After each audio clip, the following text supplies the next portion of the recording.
हा मोर्चा हा इंडिया आघाडीचा मोर्चा आहे। या त्यामध्ये सोनम वांगचुक हे पर्यावरणवादी कार्यकर्ते आहेत। जगाच्या पाठीवर त्यांचं कार्य नोंदलं गेलेलं आहे आणि त्यासारख्या भारतीय जनता पक्षानं आपल्या अर्जेंटिनामध्ये स्वतंत्र लडाख राज्य ही घोषणा केली होती, पण ती घोषणेचं पूर्तता त्याने लोकसभेनंतर केली नाही। म्हणून शांततामय चाललेल्या लढ्यामध्ये सोनम वांगचुक यांना राष्ट्रीय सुरक्षा कायद्याखाली अटक केली, याचा पहिला आम्ही इंडिया आघाडी आणि महाविकास आघाडीच्या वतीने निषेध व्यक्त करतो।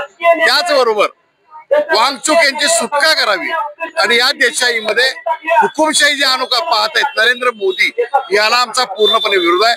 त्यामुळे ही लढाई या मोदींच्या आणि भारतीय जनता पक्षाच्या फॅसिझमच्या विरुद्ध आहे। हे संकट महाराष्ट्रावर येऊ शकते।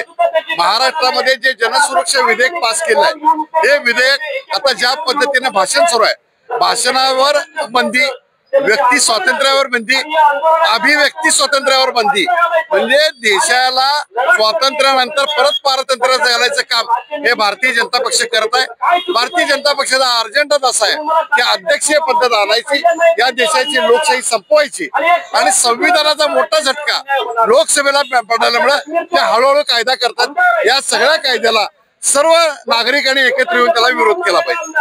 आता अभिव्यक्ती स्वातंत्र्यावर झालं, पक्ष फोडले, पक्ष फोडायचं काम केलं, पैसा संपत्तीचा वापर केला, आता विचारवंतांच्यावर घाला घालायचं काम चालू आहे। पण विचारवंतांच्याकडे फक्त विचार आहेत, चांगले विचार आहेत, फुले शाहू आंबेडकरांचे विचार आहेत, छत्रपती शिवाजी महाराजांचे विचार आहेत, त्यांच्याकडे पैसे नाही आहेत, त्यामुळे ते आम्हाला काय करू शकत नाहीत। त्यामुळे सामान्य लोकांचं नेतृत्व हे एक ना एक दिवस या भारतीय जनता पक्षाचा बुरखा फाडल्याशिवाय राहणार नाही।